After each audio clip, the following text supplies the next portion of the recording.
Ayley Aell.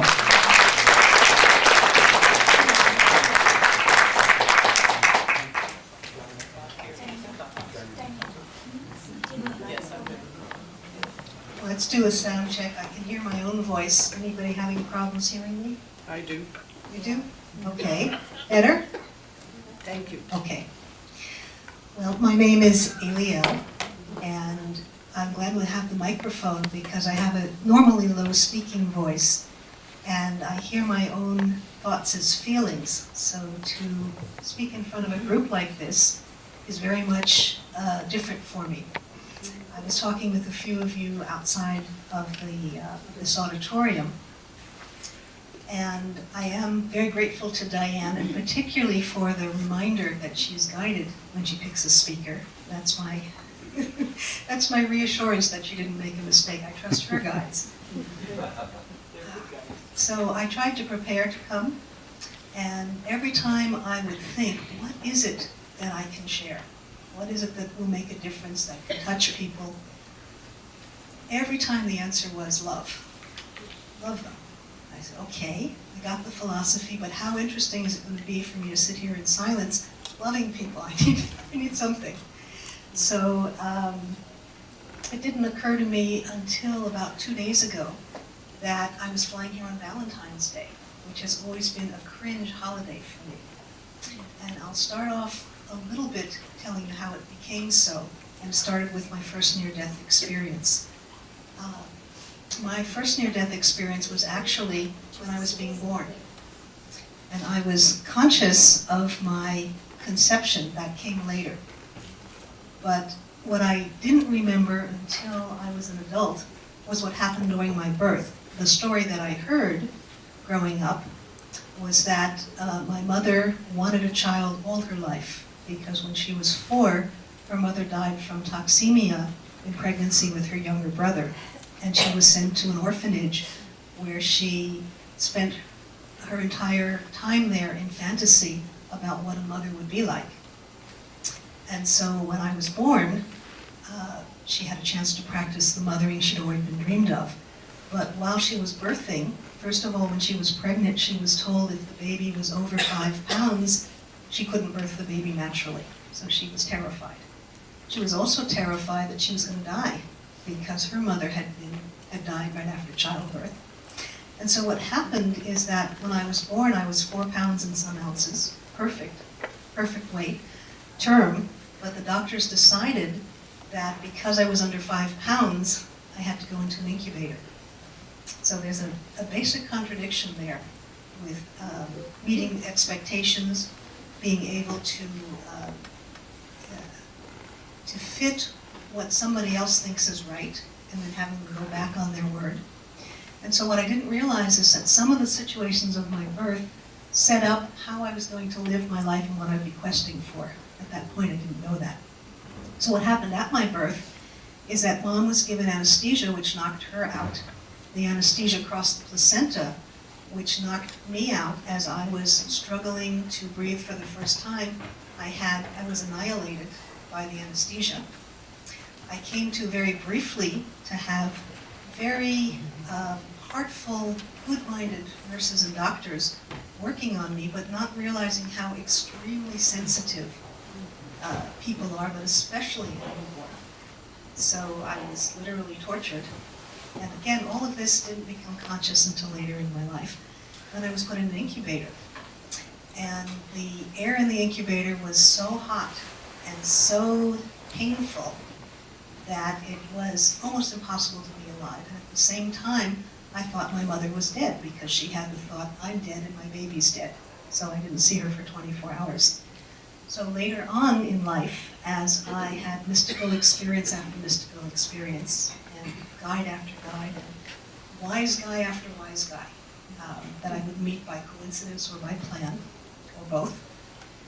At one point, I found myself in the presence of Saint Germain, who said, in the first 24 hours, you acquired all the life experience, all the karma, all the hardship for an entire lifetime. And at that point, when you were coming into this world, you took one breath and decided that was enough. You have not had a full breath until your adult lifehood. And I'm showing up now to coach you into what you're really here to do. All right, so that was the most significant of the near-death experiences. The other one was a car accident when I had just been ordained in a mystical school. And I was traveling, delivering a raffle won beautiful statue that was hand-painted of Mother Mary in the back seat. And I stopped at an intersection at a red light to let an ambulance go through. And when I was rear-ended and the car was totaled, and I left my body. And interestingly enough, the car was totaled, but the statue was absolutely fine. There wasn't a speck on this delicate plaster statue who got delivered to the person who wanted my raffle. So those were the two most significant. There were a number of others that I'm beginning to call near-death experiences. When we think of near-death experience, we often think about some trauma to the body. But in my path, following my guidance, I've been looking at the effect of emotions and words on the physicality. And some of the people I work with in San Diego are war survivors, incest survivors, people who've had enormous, unthinkable, worse than any movie of the week kind of abuse. A lot of them have disassociated, and it's my belief that disassociation is a form of near-death. It's a self-protective survival mechanism that brings at least a breathing space and sometimes peace. And that, again, like someone who's had any kind of deep experience, what did I learn from there? What thoughts were I thinking? What was I feeling? What can I bring back to life? So I want to thank Frida, who is off in this corner for those who didn't come in time. Frida spoke about finding our connection with the divine and living our life with that kind of connection. And so that brings me to the couple of sound bites I've been getting all day long. Since my life has been a whole series of mystical experiences, I could talk about each one, and I'll talk about a few of them. Some of them and some of what I've experienced is probably going to be familiar to some of you, and maybe it'll be different from others.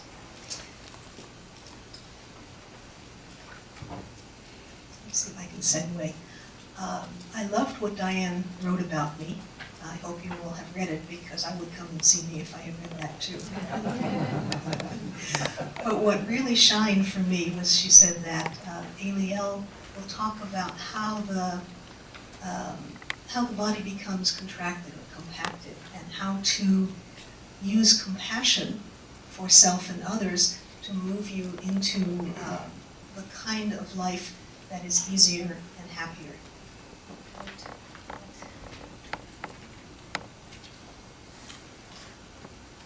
So I tried to think how to put into words why I'm here.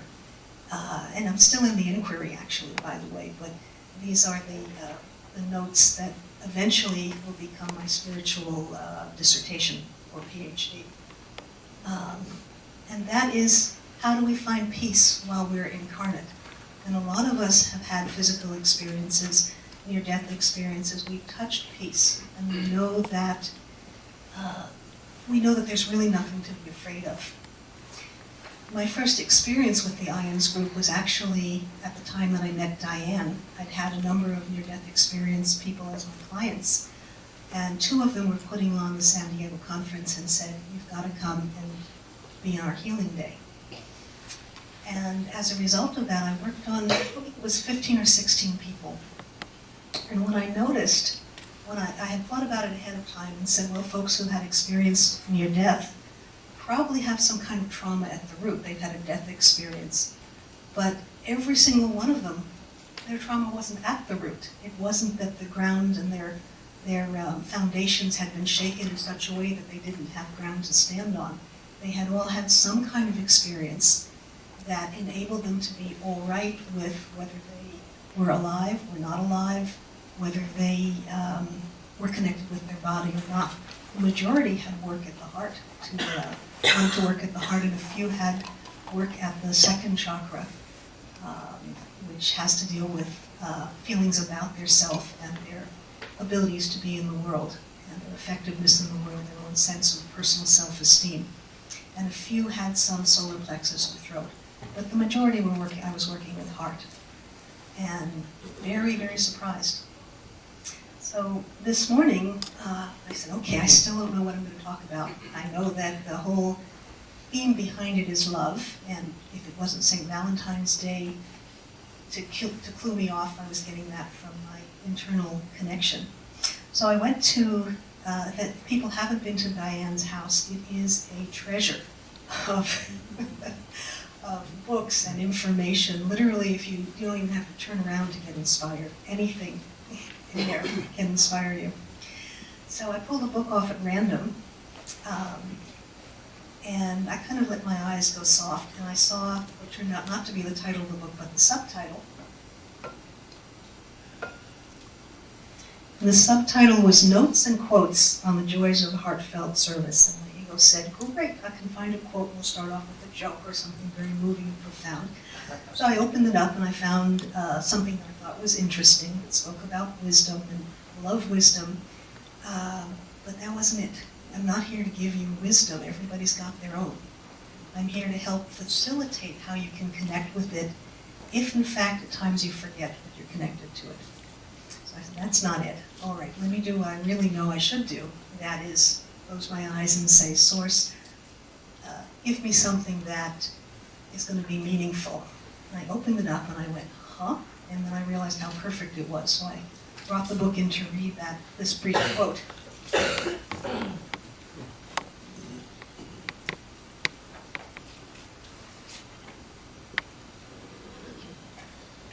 And it's by Willa Cather.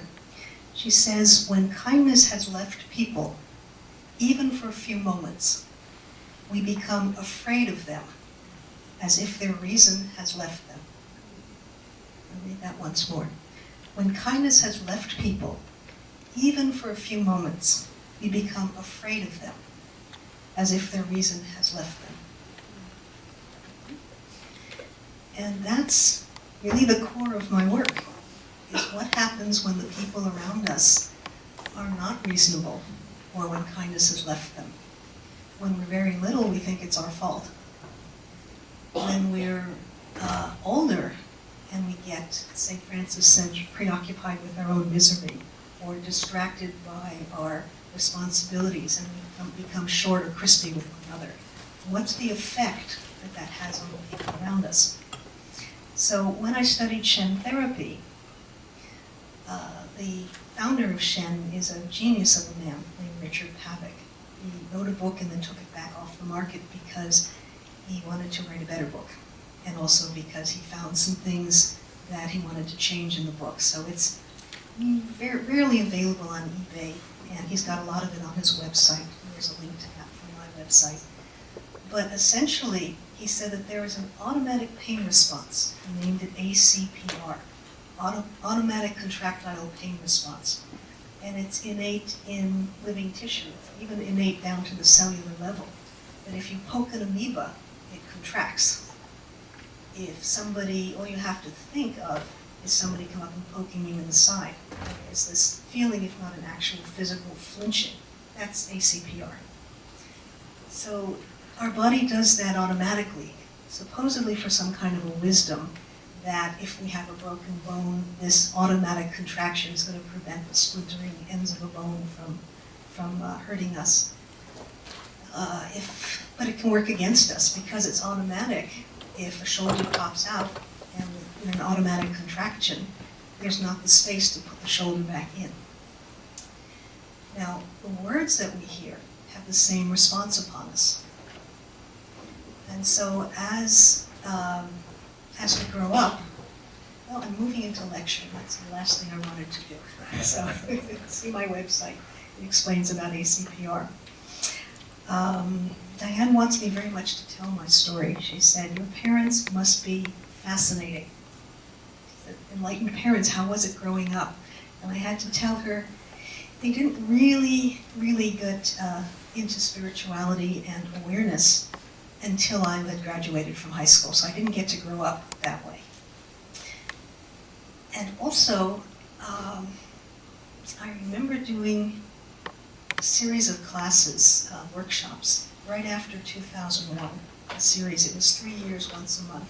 We had anywhere from about 6 to 50 people who would show up, and they were hosted in different people's homes and mansions and so on in San Diego. And the whole focus of that was to help people combat whatever terror they had inside so that the terror without could lessen. And so one Christmas Eve, now I was only one of 5 facilitators, and the 5 were all around the country, and once a month we would get together and pick out a theme. One of them was a channel, so there'd be a channeled message that we would play sometimes. But all of us had different avenues of hearing. And so one December, I found this beautiful picture of Jesus holding the baby. And wouldn't you know that who showed up to that meeting were maybe about 15 people who had never come to one before, and they were all incest survivors. I said, okay, I hear what I'm supposed to be saying. I have a feeling it's going to be pretty impactful. And so we did a guided visualization where I said, just imagine if you were raised, if your caretakers, if your mothers, if your fathers had been enlightened, Christly beings, or for those people who aren't of the Catholic faith, and I happen to be raised Jewish, so that's a whole long story about how a relationship with Jesus and Saint Germain and Mary developed. I said, just imagine what it would be like. And I showed the picture. And the next thing I know, I had the entire room, not just the 15 people, curled up on the floor undergoing spontaneous rebirthing. The feeling of regret, of sorrow, of what could have been. I'm not going to speak all their feelings because I didn't interview each one of them. But the realization of what could have been was so strong that it moved these people into having an experience that opened them up, because the next question was, if that had been so, what would have been different? And by the end of that 2 hours, the people had realized that no matter how horrific their experiences had been, there was something very strong that they learned in their experience.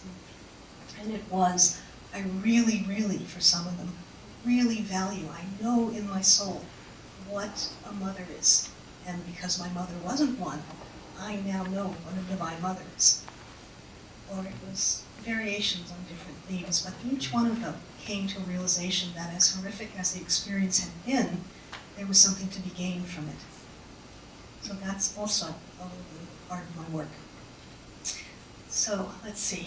Well, as I was telling my history, I was back in the first 24 hours. If I literally go through the experiences, we'd be here far longer than it would be comfortable for me anyway. So Diane called me a reader, which is not really what I am. I'm more of a listener. And that's how I spent most of my childhood, down on my stomach, listening to the ants. Now when I say listening, it's a full body experience. It's not just with my ears, it's with my whole body. And in reading a biography of Jean Houston, she spoke about Margaret Mead in the same way, that she processed information with her entire body. And all during childhood and as I progressed, I began to get little pieces of the work that I'm doing now. And whether this is all that there is to my doing, I don't know. So from a childhood where I could listen, I went to college, again, having no idea what to major in, but knowing that that's what was expected of me, and feeling a little bit sad that I was wasting money without a purpose to it. So when I came home on my break, my parents were doing a bunch of very strange exercises. They had come in contact with something called the Arica Institute, A-R-I-C-A. And I mention that because I just made connections with the Arica group in Chicago. And so Arica is a school for conscious mysticism. Now back then I was asleep and didn't really know what I was looking for. But as my life progressed, I realized that's another theme that I have. How can these experiences that seem out of ordinary reality. How can somebody become aware of just how much their life will change when they're conscious about how they're living their life? Now again, this is back in the early 70s, and since then lots of books have been written about, lots of modalities have been developed, at least in Southern California, where I've been living for the last 20 or so years. This is as common as, what's common in Chicago? I think the cliche is pizza. So it's as common as pizza to be thinking about thought creates reality and so forth. I had the opportunity to work very closely with Sandra Ray, who has written a number of books all about relationships. And so that brought me to another leg of what I wanted to mention, and another leg of what's been driving me, and what started with my near-death experience in the womb, which is my observation that behind pain is isolation, is a feeling of not being connected, not being wanted, being all alone, having to do with myself. And I think that's a crux of what happens in a near-death experience. You get a connection or a sense that everything is all right, that you're at peace, that you are with something that's divine. And so, what do I want to say about that? Find out. I think I'm going to pause now because I'm better at, as I said, listening, responding to questions or inquiries. And maybe I've given you just enough that you've got a few questions. If not, I'll have to reach back into my bag of experiences and pull out a few more. So does anybody have any questions or anything that they'd like to share at this point? Why don't you tell us just one or two of your mystical experiences? You've mentioned them, but you did not elaborate on them. All right. Well, I went to China with my Chinese sifu, whose name is Sher Kei-Lu. And when I traveled in the United States, I would look for things that were different. Because again, a lot of my experiences I kept to myself. Didn't have people to talk to, didn't have a family to talk to. When I went to China, everything was different. And as I traveled with Sifu, I would catch glimpses out of my eye of people who were moving in a beautiful, graceful way. Very, very quietly, not with any kind of showmanship, but literally in a crowd there'd be space around them. And I saw my Sifu do that once coming on a plane ride when I was waiting to pick him up in New York. A huge crowd, literally everybody was giving him 5 feet of space. And he's very calm.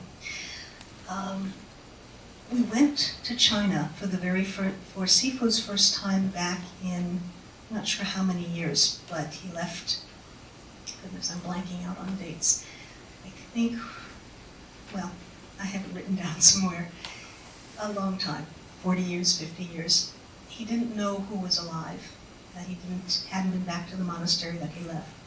But we found a school brother, and it was on the second trip that we spent some time with the school brother. So the mystical experience was, as I was walking up this path, and when I say path, it was maybe 8 inches wide, and so I was facing the side of the mountain, inching along, thinking, if I fall off this precipice and die, they're going to kill me back home. Nobody knew where I was. We went way beyond this. China hadn't really been open to the public just yet. We weren't going with any kind of tour guide. We were literally out in the back beyond climbing up this mountain. And I saw in front of me a footprint in the rock. And I remember Sifu saying on the first trip that there's a particular rock at the top of the mountain where they practice light go, making themselves be lighter and heavier. And so we got up to the top of the mountain, which was one of the few places in China that had extremely pure air and water that you could drink out of the land itself. Everything else we had to take from bottles.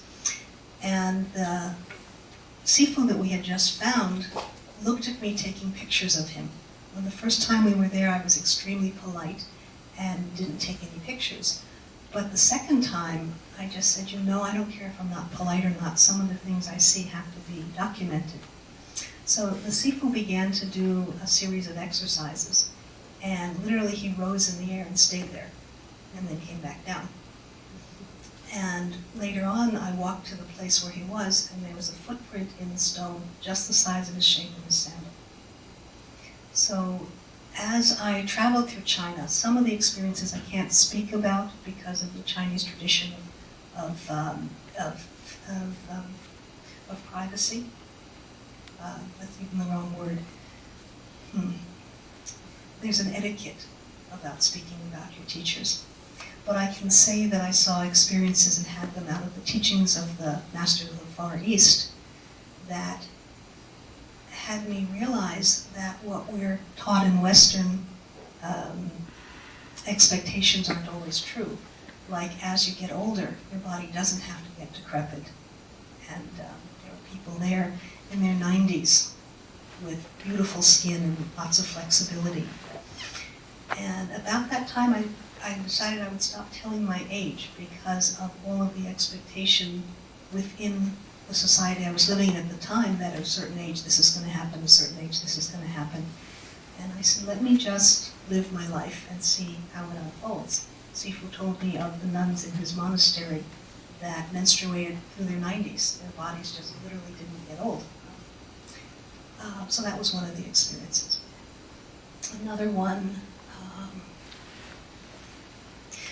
was when oh goodness, there's a whole long history with that. At one point, I was in a fairly deep depression, and I had gained a lot of weight. That was with the first car accident. And my roommate was going to take a course on hypnotherapy. So I went along with the course. And during the part of it, I created some thoughts for myself because that was something I was going to demonstrate as part of the certification. And they were, I'm now attracted to whatever makes me feel light. Now, I thought I was talking about food, but I found out that Spirit waits for us to give a particular kind of permission before they come and converse with us.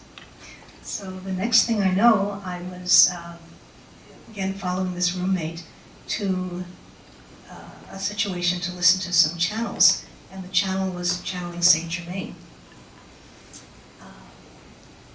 And long story short, I began to study with him. Eventually I became ordained. But on the way as a fledgling, as a person in training, we had a retreat. And during the retreat, the woman who was channeled Saint Germain. And when she channels it was a full body transformation. Her features literally morphed. There was a lot of other circumstances that I learned.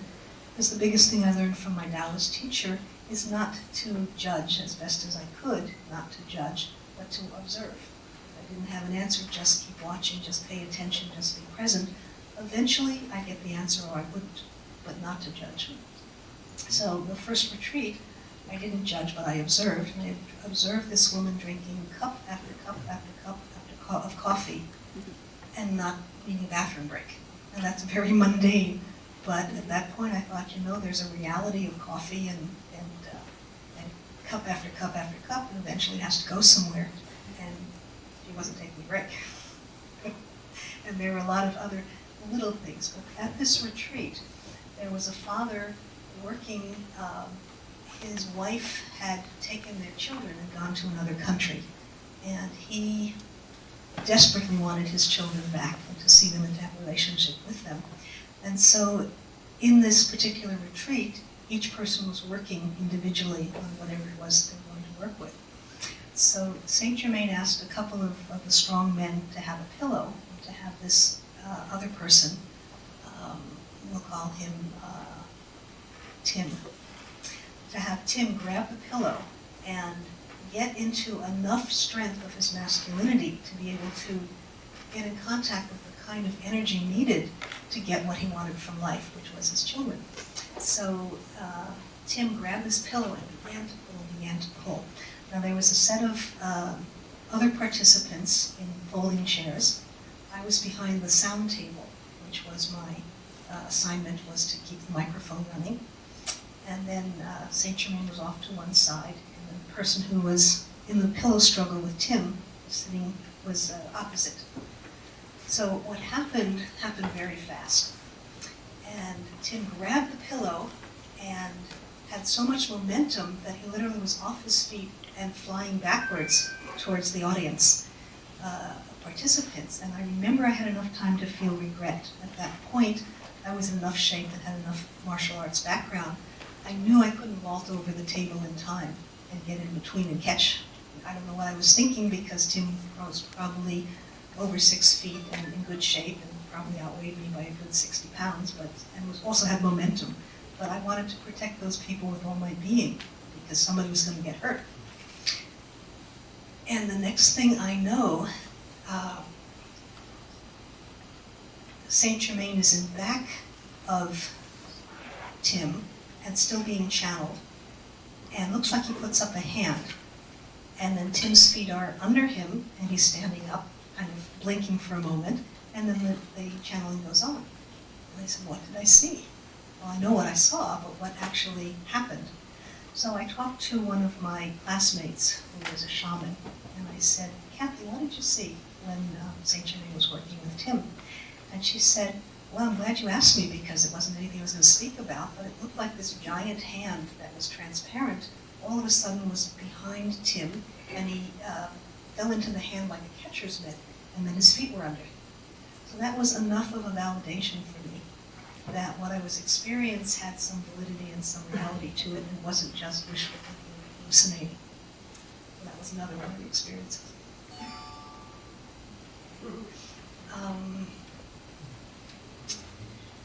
So, I'm drawing a blank, so I'm going to go take a sip of water, and then I'll see a hand I can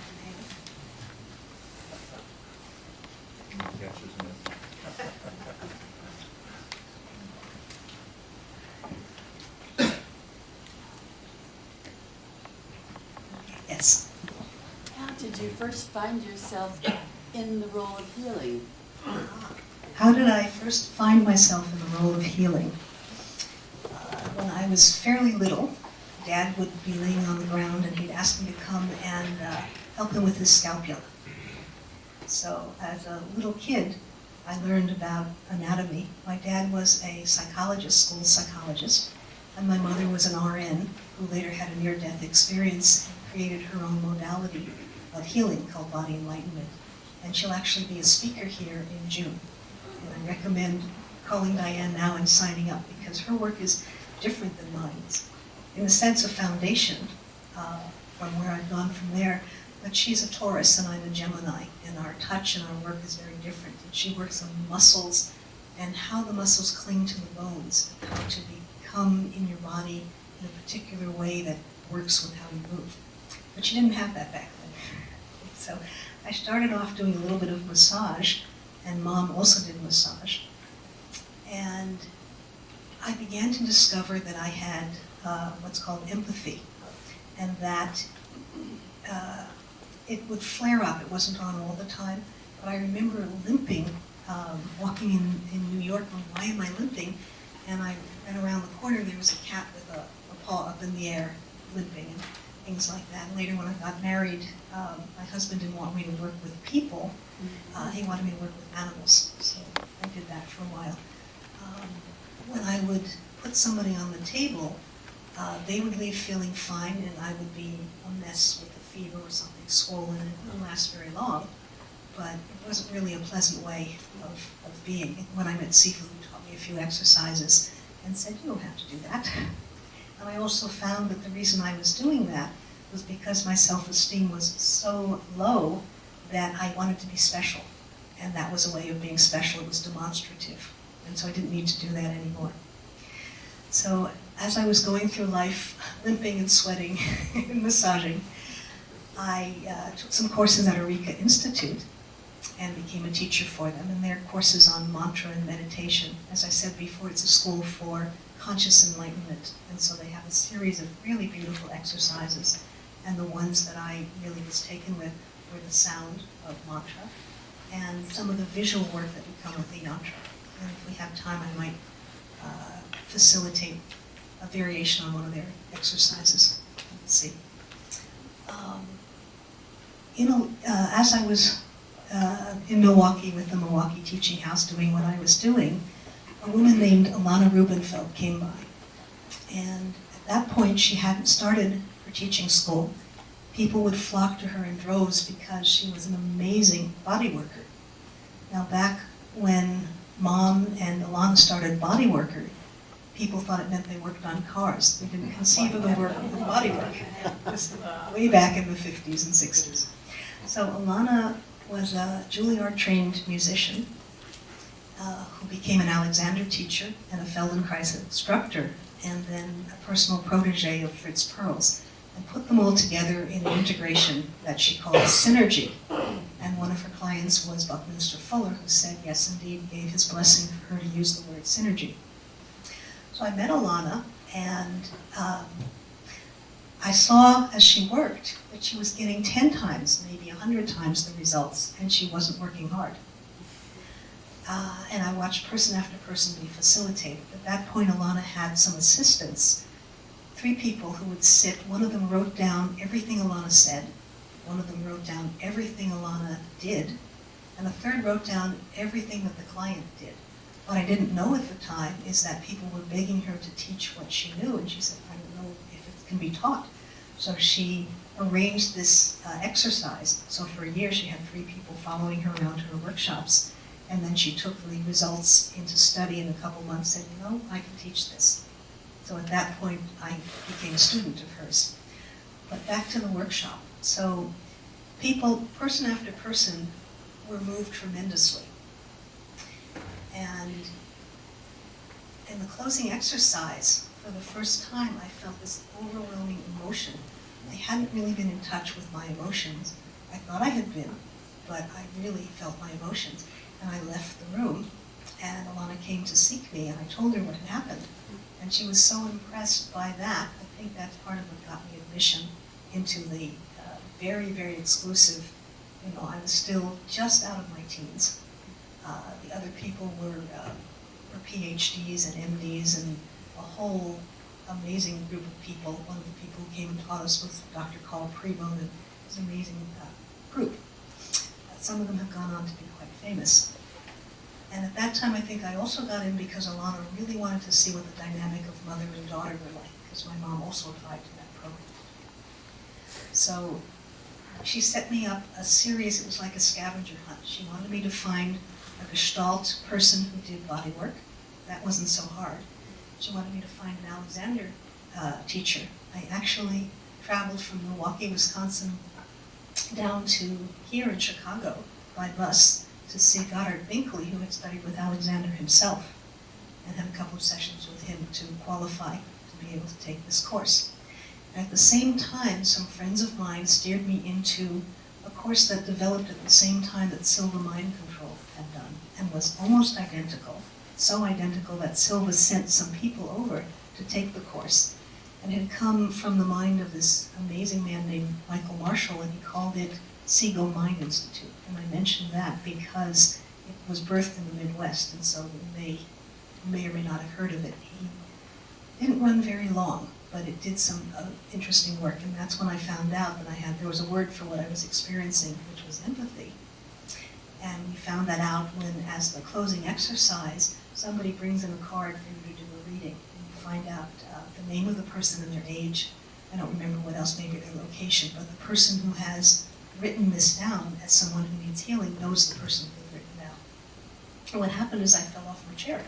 My whole body seized up, and I literally demonstrated a stroke, which is what the person had. I had no idea what was going on, and luckily Michael kept his center and coached me back into my body. And that's when the empathy really started. Before that, it was apparently latent. So all the sweating and stuff actually happened after SIBO, and when I was in New York studying with Alana. And meanwhile, who could I tell about this? If I told my psychologist father, I would have ended up in a mental hospital. I just didn't trust anybody or know anybody who had these experiences, and didn't find any resources, so I just kept it to myself and dealt with it. And at the same time, some very odd things were happening. I would, on one way, walking to a lecture, I found a butterfly with a crumpled wing. And my heart just went out to the butterfly. No reason, but it did. And I coaxed the butterfly onto my finger, and I just felt like it was dying, literally. And I said, I can't see you dying here under cement. And then I walked with it on my finger for a block, and there was a neighborhood garden. So I put the butterfly onto a flower, and I stood back. All of a sudden, both wings became intact, and it flew away. Okay. And then I saw a picture of what looked like an interesting-looking man with a huge afro and an orange robe. And I said, I know this person. I don't know how or where or whatever. And so a few weeks later, I went to my first channeling. Was an American Indian named Red Fox. Red Fox comes through and says he's my grandfather in another life. I said, fine. And again, this was before I met Sifu Liu in the Taoist training, but somewhere innate in me said, don't disbelieve or believe anybody. If he wants to claim he's my grandfather and I don't have that knowledge, it doesn't hurt me to listen anyway. Maybe I'll find something, maybe I won't. So the first words out of his mouth was, I see you've met Sai Baba. I said, who? Sai Baba. He said that butterfly that flew away was Sai Baba appearing to you, and I had told nobody about the butterfly. So that's another one of those experiences. All right, so does that answer your question about healing? Oh, that's wonderful, thank you. Okay. Let's see, a lady way in the back of Burgundy. With your empathic abilities, Yes. how do you keep it contained from not, you know what I mean? Yes. Growing, like just walking by and the pickup. I mean, how do you deal with this? Well, I was a mess for a while. Because, you know, Okay, the question is, how do I deal with empathic abilities just walking around? Well, I had my big test this morning and didn't realize it. I've been having little tests all along as I prepared to come here. I'm so used to being behind the scenes. Again, in a reading, St. Germain said, and you know your function is really to be like Merlin, behind the scenes sourcing Arthur and helping him to become prominent. And I said, I can deal with that, I'm fine. I don't want to be in the spotlight ever. And so, oops, it was something to do with the empathy. How do you deal with it? The biggest one was to find, the actual thing that turned it around was when I realized I was doing it to be special. But in between, there were a number of things that I did that were semi-practical. I wear glasses because if I take my glasses off, the whole world is color and almost overwhelming. And the test was that, let's get the feedback here, was coming to the hospital here and, you know, having for months known where it was being held, but somehow not making the connection of all of the worry and fear and pain contained in the hospital. Okay. Let me just see if I can calm myself down a little bit.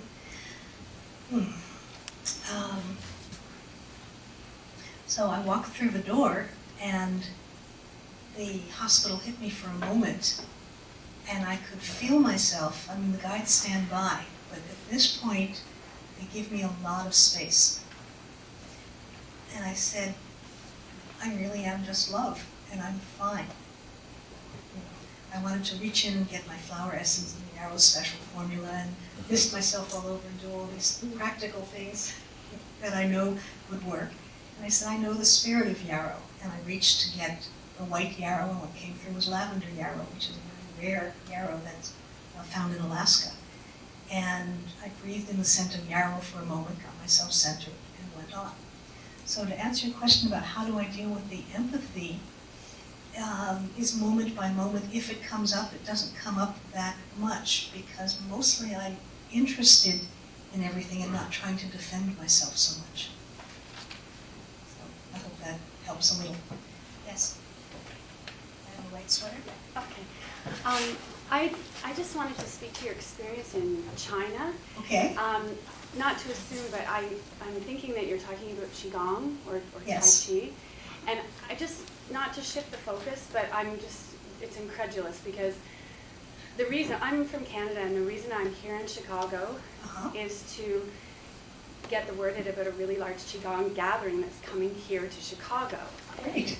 And, oh, you know about it.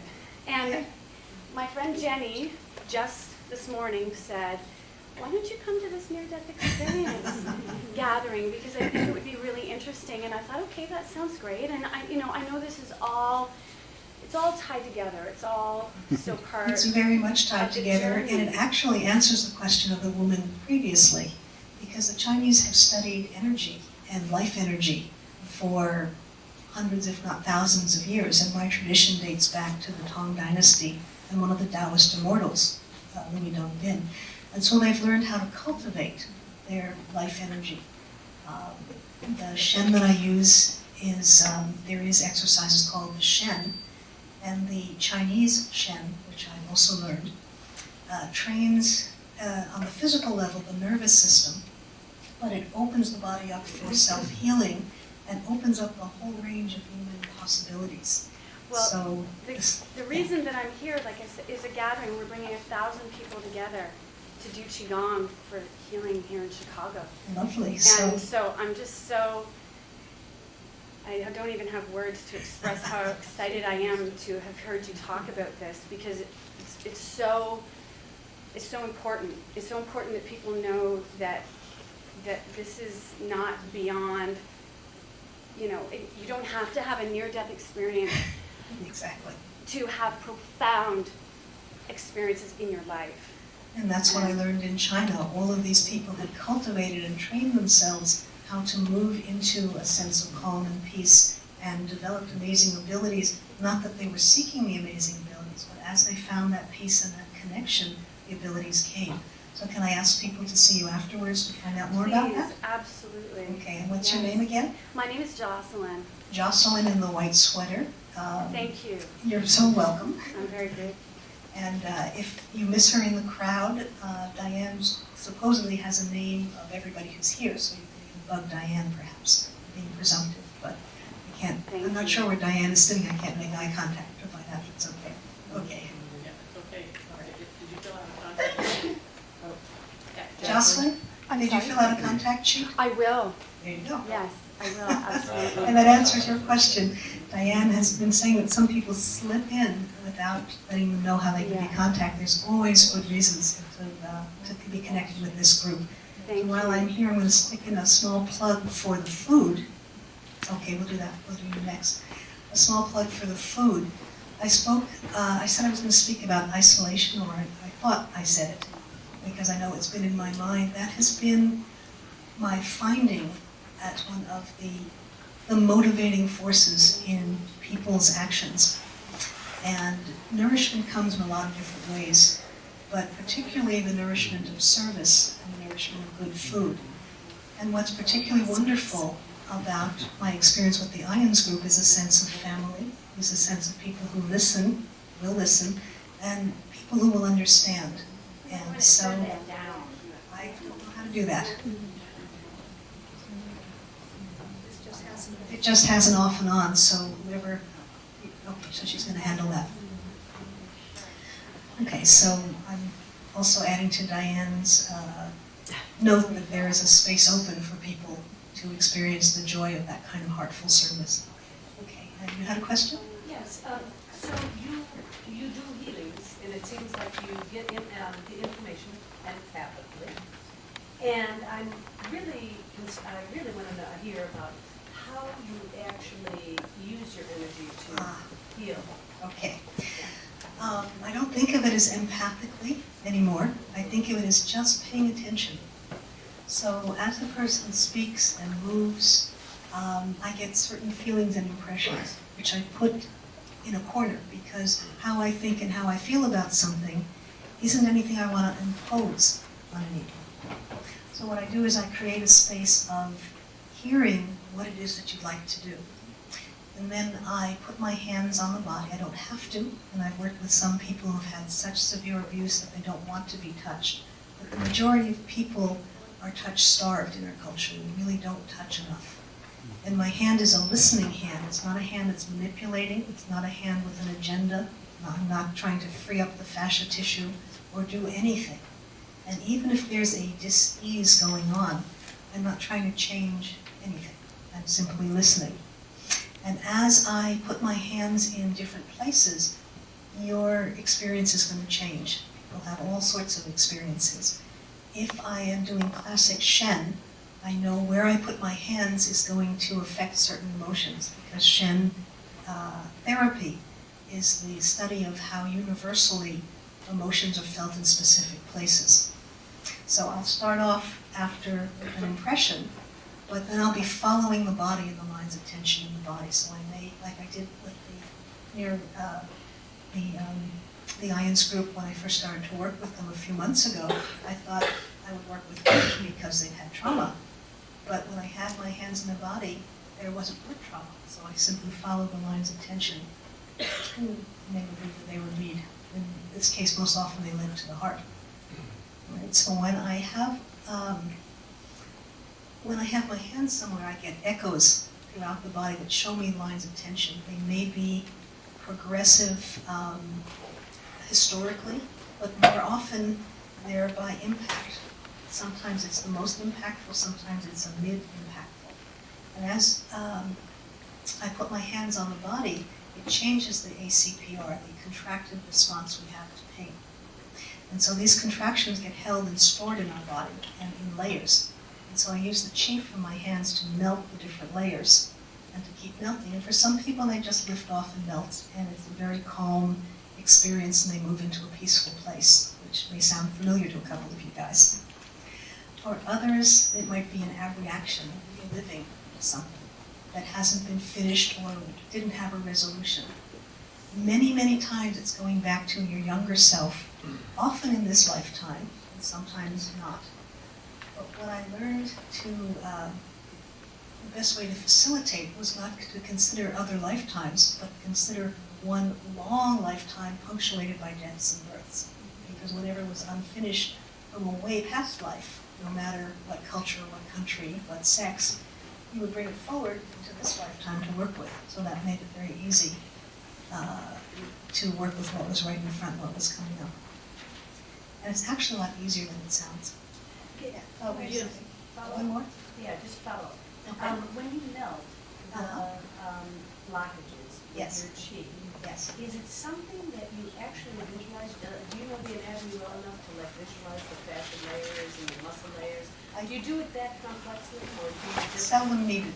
Okay. Really seldom needed. I'm simply, actually what I'm feeling most of all is love. And listening to what's happening between my hands, because the arrangement that I set up is a massage table. On the massage table is a Shen cradle. So the person's actually up in the air. And I can slip one hand underneath and on top. And literally I'm moving the chi from the labrum point in one hand to the reception in this hand. And I'm feeling what happens in between them. If I'm getting a lot of backup in this hand, I know there's a block there. That's very basic. That's how Shen is practiced on the basic level. I'm doing a lot more than that, but that's the basic Shen. And so all I do is increase the chi that's going, and then it melts. Thank you. Yes, let me go here because I had, yeah, go ahead. I have a question regarding, you elaborate reconnection and near-death experience. Is there anything similar on how profoundly these two things changing someone else's life? Okay, the question was about the reconnection. Was there, how profound did it affect people who had the reconnection, and was there a connection between reconnection and near-death experience? It's not if there's a connection. Okay. I just wonder your take on if there's any similarity or something that profoundly changes someone else's life because of one or the other. Not necessarily. Yes, anything can profoundly change your life. You can see a billboard that says something and it can profoundly change your life. So we're the mystical experience, not what's really out there. All right. So having said that, Eric Pearl, who founded the Reconnection, his mother had a near-death experience while birthing him. And he writes about it in his biography, and I saw copies of that. So you can read more about it that way. And yes, you can have profound experiences on the Reconnection table. I had, when I was learning how to do the Reconnection, and there's a distinction between Reconnection and reconnective healing. The Reconnection is like, I guess, a ceremony, you could say, that's done the same on everyone. And when I was learning that, there's one point where you draw some sacred symbols on the person, the one who's facilitating. And as I drew those symbols, this profound joy came over me, and I saw and felt myself moving through the sands of time. And I had no idea that these symbols were part of it, and I had never made that kind of connection before. So both giving and receiving a reconnection could be a profound experience. Does that answer your question? Yes, because in fact I read the book, and that's why actually I asked you this question, because it tied me somehow, and I don't believe in such a thing as a coincidence. I believe there's a synchronicity in everything. And it's just the fact that, yes, his mother had a near-death experience, and he became who he is right now, somehow ties to what you just were talking about. Yes, yes. And one of the things the Reconnection does, whether you take the course or not, is being with anyone who's had the Reconnection, it activates you in some way, particularly if you're focused on wanting to be activated. So I do it, I love to do Reconnections, and Diane here just became certified, proficient. She can also now do Reconnections. Lovely, lovely. Yes? Could you talk a little bit more about the school that you refer to? Is it in Chicago? Eureka Institute was founded by a mystic named Oscar Ichazo, who was originally from Bolivia. And Eureka translates as the open path, or the open door. It's actually the name of a small village in Chile. And it began, my goodness, throughout, I'm not sure, unrecorded history, but pretty much way back to antiquity, there have been schools of people holding mysteries or working with a particular kind of consciousness. And from time to time, the leaders of these would meet, and I forget what the time zone was. I think it was every 10 years or something like that. Oscar, and there's a whole history about how he came to have this position, and what his life was like before, and so forth.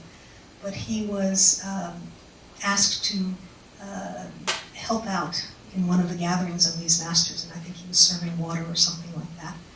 And at one point, he said there was a disagreement among two of the masters that were there. He turned to one of them and said, "You're correct, and you're not correct." And then he explained his position, was asked to join them. From that came the experiment of, could enlightenment be taught consciously? And if so, what was the time frame? So first they looked at 3 months, then they looked at 40 days. And it wasn't so much getting enlightened, but planting the seed that would continue to grow. If the enlightenment didn't happen in 40 days, the seed was planted for the rest of your life, so that you become more and more conscious. That's how it was for me. And so there is, at one point they formed teaching houses, and I was a part of one, went to Milwaukee. There was a very large active group in Eureka, and there still is. And I have the email of a person named Jan, who is very open to people, to talking to people. She said that there's 10 to 12 spaces left in a beginning, I think it's called the 5 Ways of Eureka, that will go and discuss about Eureka. And you can see me afterwards, I'll give you the email. You're welcome. Let's see, way in the back. Hi. Would you tell about your first experience with Saint Germain, how you got connected with him, and a little more about him? Yes. When I mention how I got connected with Saint Germain and my first experience with him, I didn't believe in anything like that at all. As I said, I was raised Jewish, but not a profoundly observant family. And we didn't really dwell on any kind of spirituality growing up. So I was a bookworm, basically. And my greatest joys were reading fantasy and science fiction. Didn't quite know why then. So when I began to, the school that I was in, the organization I was in opened up their mystery school.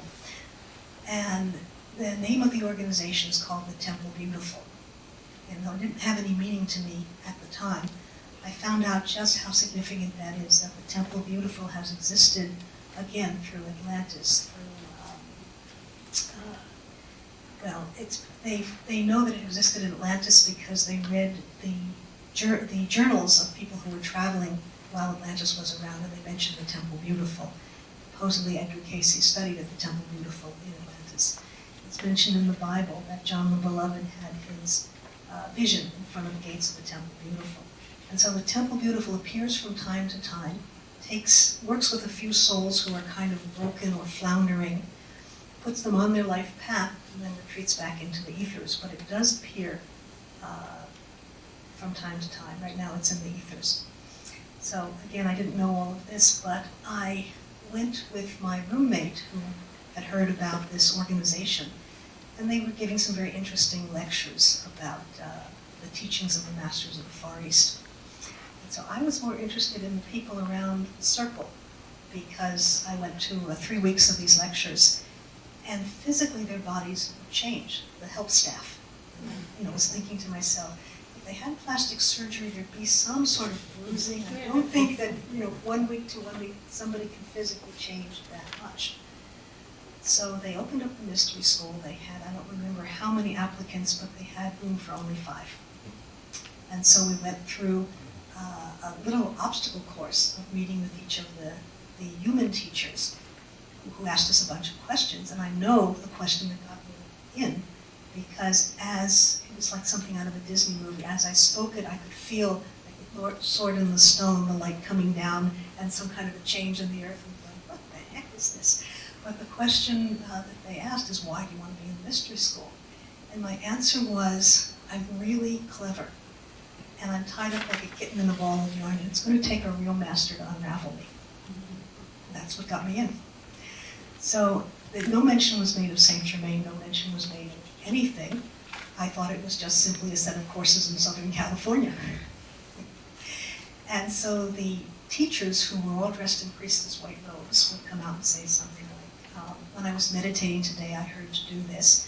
And so I simply thought they were getting in touch with their higher self, and maybe they were. So at the end of that short coursework was a retreat. And this time the Farine came out, the director, full white robes, and said she was going to channel. Okay. And that was where that 21 cups of coffee came in. But I was the very last person to go. And what happened with each one of those persons, by the 5th person I said, I am witnessing the best damn psychologist I have ever seen. Because in 3 to 5 minutes, he had focused on something. Most of them weren't quite aware of it, but some key issue, and given them, if he didn't change it around completely, had given them tools to work with it. Bing, bing, bing, bing, bing, 30 people.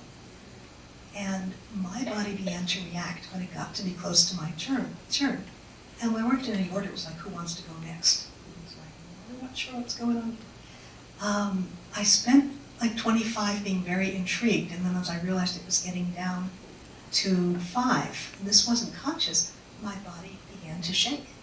And I had to leave the room, and I sobbed profoundly, no idea why. Huge grief came out of me. A number of just very unlogical reactions, because back then I was very much in my head. So literally, I was assisted up to Saint Germain, and he looked at me and said, "I've been waiting for you. Welcome." He said, and he called up 3 or 4 or 5 other people and he had them surround me. And he said, It's people like you and these other people who can go into places where other people are going to be in locked, confined rooms by their agony and by their pain, and there's nobody who can get them out except for people like you. And that's what you'll be doing. So that was my first experience with Saint Germain. So then I booked a private reading. And I love this part. I'd never had this kind of private reading. I had been to channelings before, but it was a group channeling. Answer a question or ask a question. And so I asked some of the people who had had readings with Fareed, what should I do? And so a lot of them said, make a list of questions you want to ask. All right, made my list of questions. So Saint Germain began to talk, and he was amazing.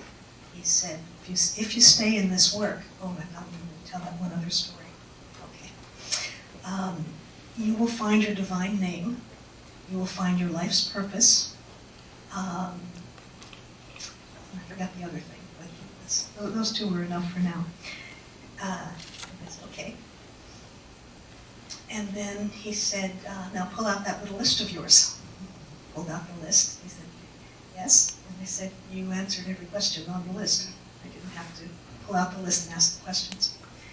So a couple of months later, and I was in the mystery school at this point, I was working with a healer named Art Martin, and I was organizing for him, bringing in people for him and so forth.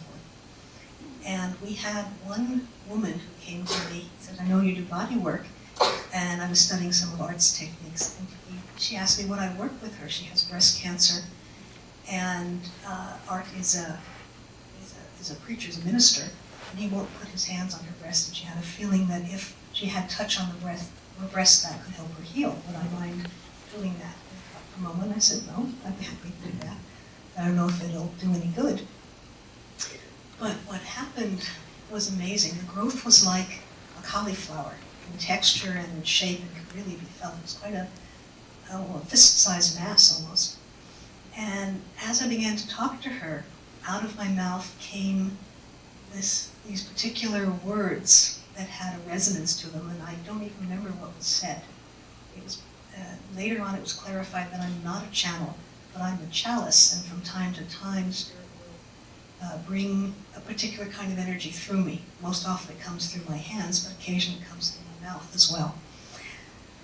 And under my hands that cauliflower mass shrunk until it was the size of a pea. And without knowing how I knew that she had some work to do around being a woman that had been affected by the way her mother was a woman. And that's why it didn't disappear entirely. And so both of us were very startled by what happened. The next week I had another reading, and as I sat down expecting Lord Saint Germain, what happened is, as Farine is connecting to channel, there's usually a little bit of time, and I usually close my eyes and meditate as well. And this time I was buffeted by winds, and I could smell the sea and forest and pine needles, and what the heck is going on? We were indoors. What's going on? And then Farine began to channel, and she was channeling the spirit of Earth itself. And I recognized what was coming out of her was the same energy that had come out of me. And that was a time of trial, because what came out in that was, we want you to give up your practice, your healing practice. That was my sole support of income at the moment, at the time. And further, we want you not to touch anyone or be touched. And you don't have to do this. You absolutely don't have to do this, but if you don't do this, you'll have to leave the mystery school. And if you do that, you'll just be doing what you've done all this time. But if you do this, you'll be doing some amazing things. And I had told nobody except Art and the woman I had worked with what had just happened with the hand under the breast. And I went nuts, total bananas. This is a cult, this is mind control, what is this kind of stuff? How could they ask me to do this? It doesn't make any sense. And I said to her, why? And they said, well, it's like when you have strawberries that are grown in earth. They're delicious and wonderful, but they're covered with dirt. And we want to dip them in water and clean off the strawberries. Okay, so now I'm a strawberry. But I thought to myself, all right, I don't have to do this forever. Let me give it up for a year. And if I'm not seeing something, you know, I can always go back. I can always leave the mystery school. So my gosh, did my experiences really start then. That was shortly into that is when I had the car accident. The main group was in South Africa, helping to end apartheid. And so there was a skeleton crew in Southern California, and we would converse by telephone. And so right after the car accident, I had one arm in a cast and was just back to work, and talking by telephone, and the mentor, who was not my mentor, was not the main leader, but she said, I'm so looking forward to coming back and having you again as my good right hand. Thinking, okay, right hand is in a cast at the moment. What I discovered then was how sensitive I was. I had no idea that I was sensitive, even with the experiences of empathy. I didn't really connect with just how sensitive I was. And so that entire year of not being touched or not touching or receiving touch, it had me fairly preoccupied. So I didn't so much miss touch. But then I had another reading after about a year, and that was what steered me into Shen. And with the first touch of a Shen hand, I knew that this was the kind of work that was going to be the work I wanted to do. So that was Saint Germain. There's lots of other adventures that I've had with him and he's had with me. Thank you. Okay. Any other questions? We've got a. Okay. Yes. Thank you for answering me. You're welcome. Leah, I'm very interested in your remark about the separation of consciousness from body, which you mentioned earlier. At the moment, I'm reading a book about sports and spirituality. It turned out to be a synchronistic reading. What with the Olympics just now? Yes. And from what I'm reading in this book, and people can find it, I can't quite remember the name, part of it's Eternity or something of that sort. If we turn on the television and watch many of the famed athletes, we will see people from 82 some countries who have had out-of-body experiences. And the person who is writing the book relates what these people say. Some of them are famed mountain climbers. There's a quote about Charles Lindbergh, what happened when he crossed the Atlantic, and famous runners and so forth. But many of them say, embrace the pain and you move through it. And this author is saying that perhaps this is the path of evolution for human consciousness. But as you notice, it's very similar to the out-of-body experience of near death, because many of the athletes are tested while they're in that state, and they are truly different. Okay, so you're asking about the association between disassociation between the physical body. I thought it was very interesting, Yeah. and I think it also supports what you said. Well, I can answer you as the priestess, Yeah. which is kind of, I think, the answer that ought to be spoken. And that is, we don't need to crucify ourselves anymore to get enlightenment. We've all ticked off that box. We've been crucified and resurrected so many times that it's ridiculous. It's become more of a habit than something that's necessary. And so all of the archetypes that we've been hearing about, we don't have to go through each one of them. There's a couple of good ones that are teachers, but not everybody has to do all of them all over again. So I think in this culture we spend more time dissociated from our body than not. And pain has a way of calling attention to something. And when your attention goes to something, then you can transcend, because that's been a traditional path of enlightenment. Receive a wound and transcend it. So that part isn't necessary, but it is a tool that's, pardon the expression, it's time proven, it's worked. So in that sense, they're accurate, but there are also other ways. Yes, many roads to Rome. Yeah, exactly. And a good pun will actually be Greece, many roads to Greece in the That's Olympics. right. Yes. Yes. I probably have a silly question, but I love silly questions. if someone comes to you for a healing, Yes. do they come back? Or Nope, I leave them broken and they just can't get up. should they come back? Or is one time enough? In Shen therapy, it's a short series that will produce a momentum that you can then take and then you can use. But I'm the self-styled queen of what I call field therapy. And I wrote field Shen. I wrote a little bit about it on my website, was my experience with ions, which I had to recreate something entirely new, which is have a half an hour to meet somebody, connect with their essence, see what was needed, do it, integrate them, and then have them in a place where they could move back out into the world. So it could be a lot of pressure if I thought about it that way, but I simply just stay in the moment. And some things, depending on how the person feels about the world and about themselves, a lot of my work is similar to a very particular branch of shamanism that Serge King teaches, which is as a communicator.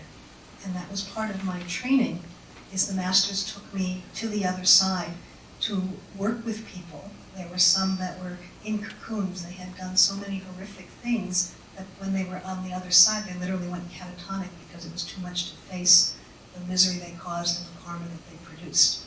At another point, they took me to the court, to the board of directors. And it was Lady Master Kuan Yin who was working with me at that point. She wanted me to talk with somebody who had just done enough to move his karma to 51% of good rather than a bunch of bad baggage, but was so used to beating himself up that he was applying so much misery to himself that he needed to break that trance. So she wanted to train me how to work with that. So most people come back because it feels wonderful.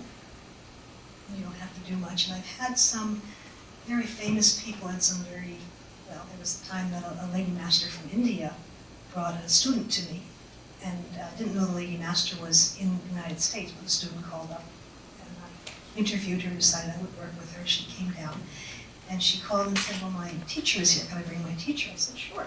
The teacher arrives, flowing sari, obviously an extremely high being, sits in the waiting room while I work with the student. The student comes out all happy. and Asha says, I'd like a session. I said, okay. And didn't know what I was going to do, but it turned out that she had something in this life in her childhood that she wanted to work with. And she literally rose off the table like that. I could put my whole hand underneath her while I was working with her. And that's happened twice, both with some very high masters. But there was another one who's a famous meditation teacher. And I said, why are you coming? I said, you know how to meditate, you know how to do all of this.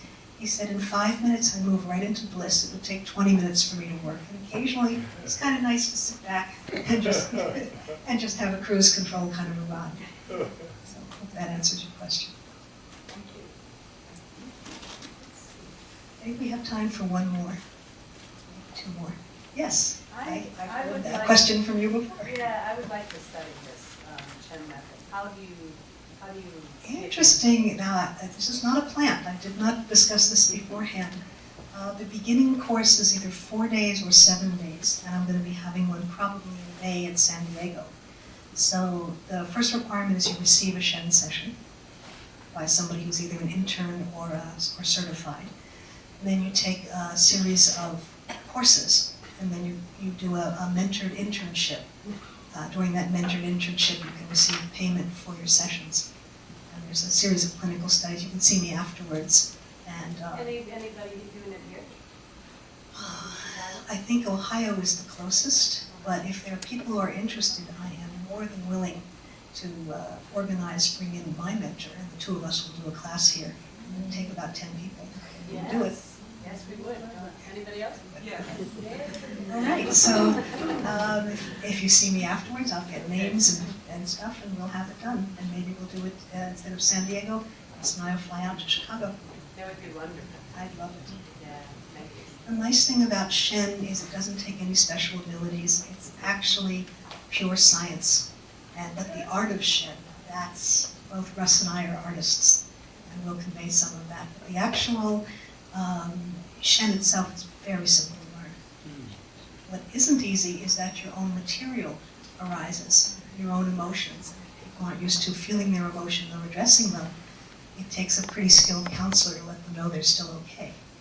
And so I would love to develop a whole bunch of experiencers who are also Shen therapists. Can't have enough of those. Okay, I think time for one more? Yes.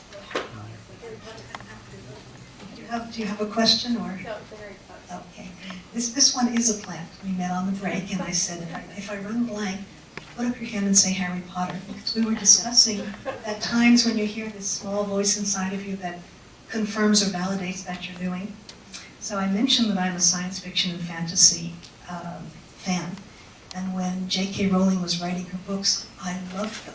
And at one point, I was so deep in depression that I wanted to end my life. And I said, you know, I'm going to at least hang on until that 7th book is written. So I almost broke that after the 5th book, because the 5th book was so dark. But right before the 5th book was, the 5th book had been out a week, and the very first Harry Potter for Grown-Ups convention was organized and held in Orlando, Florida.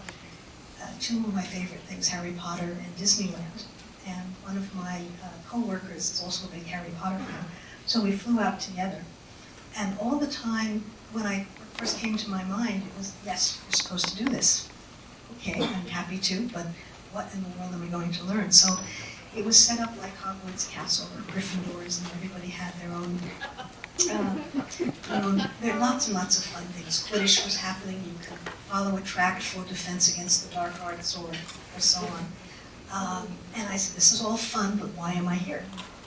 And then I went to a lecture by John Granger, no relation to Hermione, he said, who is Christian, and his lecture was entitled The Irony of Christian Objection to Harry Potter. I have it on tape, I have a transcription of it, because with the first opening of his first few words he said, that was the confirmation, I heard the confirmation, this is why you're here, pay attention. And it was all about that J.K. Rowling is using a formula, not a trite formula, but a formula for conscious mysticism. And she's using particular symbols. And he pointed out the symbol, I'm getting goosebumps thinking about it. In Eureka, we learned about places of consciousness on our way to enlightenment. And they were called the rubedo, the nigredo, and the albedo. And offhand, I don't remember which one comes first, but they're characterized by particular colors. And he pointed out the names of 3 of the main characters. And Albus was obviously the white, Sirius black, and obviously the black. Hagrid, whose first name was Rubeus, was that red gold. And he proceeded to map out with amazing accuracy, not all the lovely little details that makes Harry Potter so fun, but what's happening to the subconscious of somebody reading it and seeing and being exposed to these archetypes. So it was delightful. And again, I think I had a computer crash between them. I know I still have the CD of that particular lecture. So, I mean, the transcript of it, I don't have it. The CD wasn't made. But well worth looking up. And he's actually written several books on it. And his name is John Granger. Okay, so thank you for being patient, and I hope nobody looked bored, so I'm hoping that was pretty accurate.